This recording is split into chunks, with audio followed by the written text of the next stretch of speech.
রথযাত্রা। রথযাত্রার দিন কাছে, তাই রানী রাজাকে বলল, চলো রথ দেখতে যাই। রাজা বলে, আচ্ছা। ঘোড়াশাল থেকে ঘোড়া বেরোলো, হাতিশাল থেকে হাতি, ময়ূরপঙ্খী যায় সারি সারি, আর বল্লম হাতে সারি সারি সিপাই শান্ত্রী।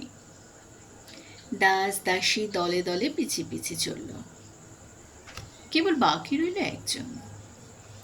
রাজার বাড়ির ঝাঁটার কাঠি কুড়িয়ে আনা তার কাজ। সর্দার এসে দয়া করে তাকে বলল, ওরে, তুই যাবি তো আয়। সে হাত জোর করে বলল, আমার যাওয়া ঘটবে না। রাজার কানে কথা উঠল, সবাই সঙ্গে যায়, কেবল সেই দুঃখীটা যায় না।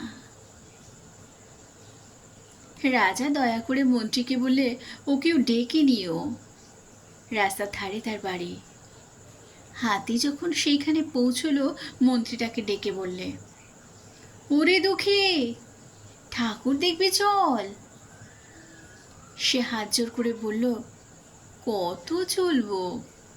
ঠাকুরের দুয়ার পর্যন্ত পৌঁছুই এমন সাধ্য কি আমার আছে? মন্ত্রী বলে, ভয় কি রে তোর? রাজার সঙ্গে চলবি।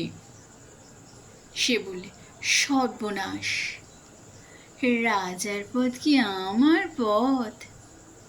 মন্ত্রী বলে, তবে তোর উপায়?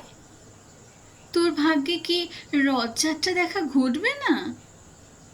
সে বললে, ঘটবে বই কি, ঠাকুর তো রথে করেই আমার দুয়ারে আসেন। মন্ত্রী হেসে উঠল, বলে, তোর দুয়ারে রথের চিহ্ন কই? দুঃখী বললে, তার রথের চিহ্ন পড়ে না। মন্ত্রী বলে, কেন বলতো?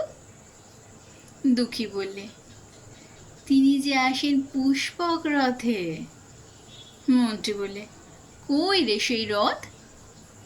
দুঃখী দেখিয়ে দিলে, তার দুয়ারে দুই পাশে দুটি সূর্যমুখী ফুটে আছে।